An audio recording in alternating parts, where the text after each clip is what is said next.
Като се чудих какво да направя за вечеря, защото май не сме много гладни, реших да направя по едни сандвичи.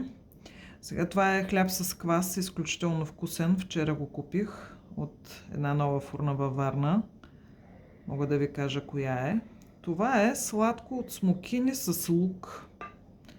Интересен вкус има. Отново за първа година го правя. Аз обикновено или правя нещо се за първи път, или когато го направя след това въобще няма вариант да го повторя, защото няма рецепта. И най-вкусните неща, които приготвям, стават по рецепта из чисти хладилник. Това много често ми се смеят вкъщи.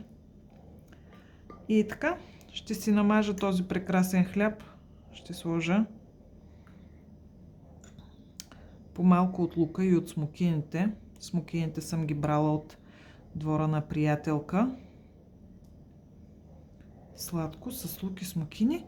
И ще сложа по едно парченце сирене. Сиренето също е от избрана ферма.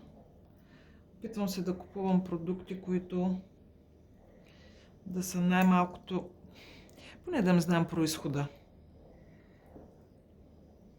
Надявам се и вие да правите така и да ви е вкусно.